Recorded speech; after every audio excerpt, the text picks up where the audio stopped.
Addicts. I'm Michael. And I'm Josh. And today we're doing another review of Danmachi, Volume 7. As you can see, so freaking good. We're pretty excited about it. So Josh will start with our new characters for this book. So we get a few new characters in this story arc, 6 to be exact, that are of main importance.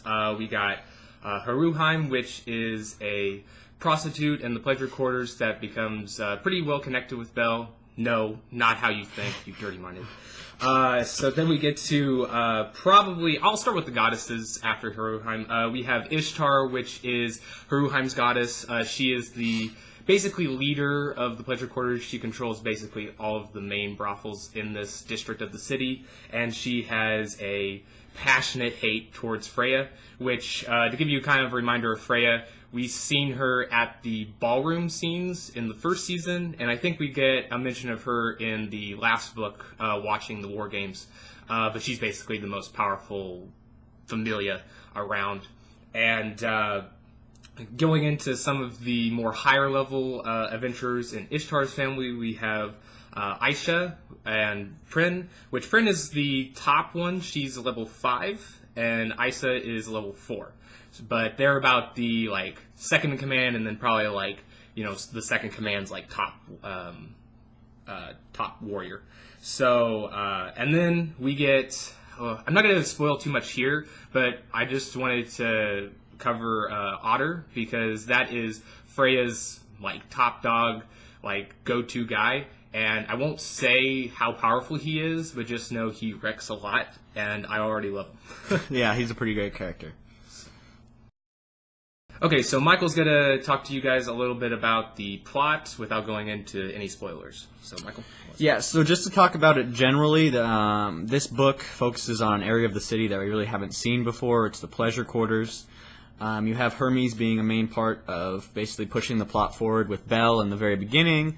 You have, as Josh said, 6 new characters. The main ones, Haruheim and Aisha and Ishtar, basically their familia, coming into contact and conflict with Bell and other characters in the series.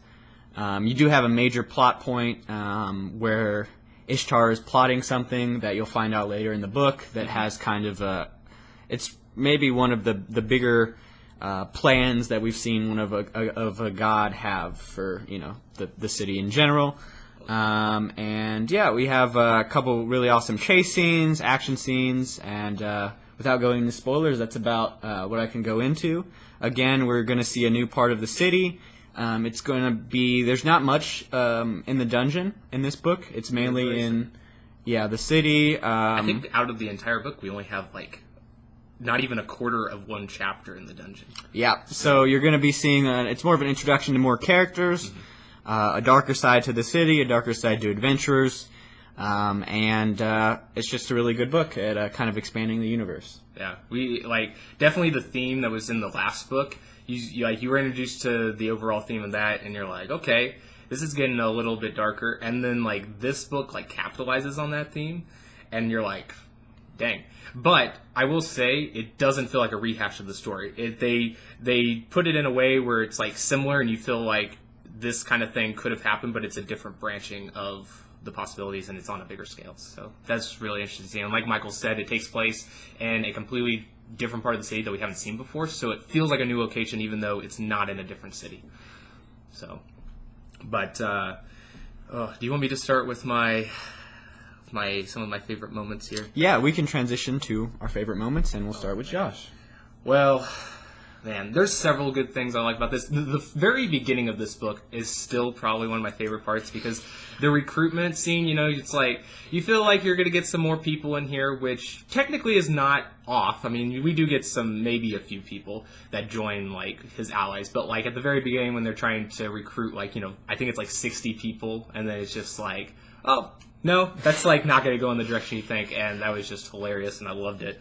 The second thing was the night chase through the pleasure quarters with Bell and basically everybody there that works there, and they're all have frying pans and brooms, and they're just chasing him. And I thought that was hilarious. And it kind of it's they have certain scenes that call back to each of the other story arcs. It seems because, like we had him chase throughout the city through the monster, and then also with the Apollo Familia and the others. But like, I don't know, it's just done in a way that's like it calls back to it, but it's not like it's completely different, and it has more of a comedic side, I think, in this time. Mm-hmm. So well, I mean, it's comedic with the threat of being. Yeah, like the threat is like, oh, this would be really bad if it actually happened, but like the way it's done, it's like it kind of like offsets the threat a little bit, but then you're like, yeah, there's definitely moments where that changes on a dime, but that whole part is fun, and then also building on top of that, I just love the interactions that he's had with Hermes. Through there's like every single time, like especially when he first sees Hermes again in this book, he basically gets something from him that doesn't help him out, and we get several scenes after that there he's like, dang you, Hermes. And it's just I just love that part. But there's a lot of action scenes that I do like too. They're more towards the later part of the book, so I don't want to go into more detail because of spoilers, but I will say it's mainly with him and like some of the other Amazons and Ishtar's Familia, and then also some fight scenes with Otter, because it just like yeah, I think I said that right. But anyway, yeah, those are really great. Those are just a few that I really liked. Michael, what about you? Well, I mean, you took some good moments there, so some of those things I'd have the same. Yeah, there's a lot of great moments. I think looking back on the book, as you said, some of the conversations with Hermes, and then you have a conversation with Ishtar and Hermes. How like he's involved in the plot was pretty cool. How he's still kind of neutral. Then you have what Freya does in the plot in the end of the chapters is pretty great. You find out one more power / secret with Bell in this book, so that's kind of cool, and it's probably going to play deeper into the rest of the series, I would guess. Specifically with what Freya wants for him, I guess you could get that from the previous books and the anime series, what her goal is, and then. Besides that, there's some good scenes. Haruheim has some good. Best girl. Yeah, she is the best. In my opinion, she's one of the best girls, and her the way she fights is really interesting too. And I think it's going to be a major part of when they actually do go back into the dungeon, or as they're trying to get everyone's trying to get stronger in the Familia. That it's going to be a really really good. Basically, way for them to progress. Yeah. Without giving exactly spoilers, because that her power kind of would be a main spoiler to the plot. Yeah. So. Which I will say, like, she is something that she serves as a very big component of the plot.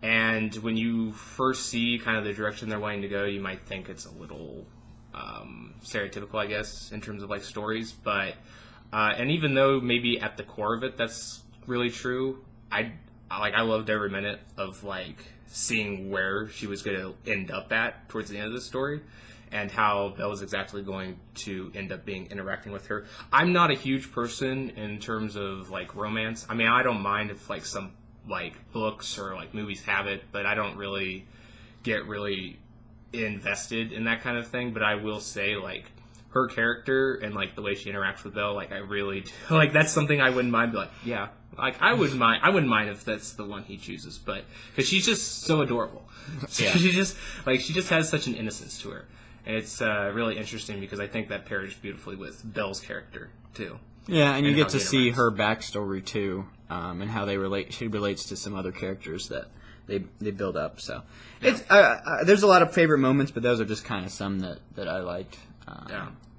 I would say like a few things that I'm just looking forward to later on is just seeing like obviously the progression of these characters, but just also like how the world's gonna end up changing, because I'm gonna say it kind of in a way where you can get it kind of, but if you haven't read it, you're not gonna get spoiled. But like what Hermes basically tells his second, basically what his goal is in terms of like why he does what he does in this book.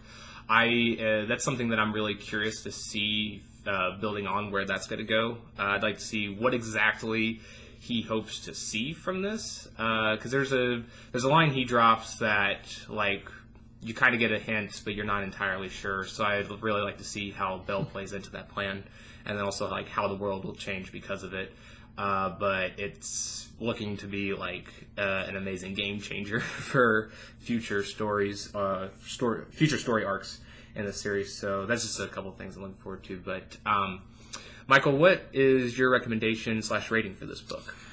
So, something that's nice about this book and this series in general so far is that the books are self-contained in the sense that, yes, you need to read the previous book, but you don't need to, like, jump into this book the day after because it's ended on a cliffhanger or anything like that. Same with the end of this book. I think the ending's kind of nice, where you can leave it there and you can take a break before you get to the next volume. Mm-hmm. But I would recommend it. I think this is probably my favorite book in the series so far, Book 7, Volume 7. And if I had to give a rating, I'd have to give it like 8 or 9 out of 10, to be honest. It was really good. We were having several conversations about the book right after Josh finished it. Yeah, it's really good. We talked about some things. There's more adult themes in this one, and it's kind of it's a nice. I wouldn't say it's a nice way of looking at the topic, but I would say it's a nice. If you're going to have it in a fantasy universe, I think they dealt with that topic of prostitution and the pleasure quarters respectfully, and which is kind of weird to say in a fantasy novel, but realistically. Like, these adventurers are going to live life and death. They're risking their lives every day going into the dungeon. So it's like they're going to need alcohol and other things to try to, like, distract them from how awful life is. Yeah. And and I just love as like a hero aspect of like Bell, like it relates so beautifully with like old traditional like I think of it as like samurai, because he has this sense of honor, like like other people that are like I guess considered kind of good, like might be like like sure saving people's okay, but like certain people like they're not really worth the time.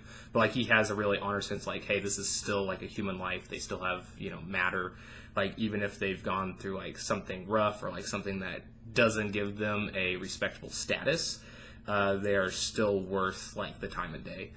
And it just kind of like it builds on like existing characters, like the way that their emotions and like their beliefs like stem out, and then also just building up these other ones that we haven't seen before. But I agree with Michael that this is definitely a book I would rate really highly. I think I'd honestly give it a 10, or not. Well, I meant like a 9. Because like I want to save a 10 for like any future ones, but like in terms of like the last story, I think it was like a 7.5 maybe, because like there was overall really great themes, but it felt a little bit slow maybe at times, very little times. But this book, it's like all out all the time, so I definitely give it a high 9, maybe 9.5. But yeah, there's just so many great things that are touched on in this book, and I think they do it well in like pacing. And the last thing I'll say is just, the making a complete story, but then still having it to where it can continue is something that I really appreciate, because a lot of mediums in entertainment, they'll want to try to get you on a cliffhanger, so it like forces you to come back to see what happens if you're invested. And I think that's a terrible way that entertainment does this. We see a lot of it with really high-end cable shows and stuff like that. And it's just something that's not great. And it's kind of a slap in the face to the viewer, because you're having to wait so long. And I really like how they do the books, and judging by the first season of the anime, it seems like they're going to do that same kind of setup, which I'm really thankful for, because especially, here in America, we have to wait a long time. I'm sure people, where they're releasing it live too, they have to wait a considerable amount of time too. So it's really nice and, kind of like a rewarding for the fans to build it that way. And so that already gives it like another point in my book, just because of how friendly they are to their readers and viewers.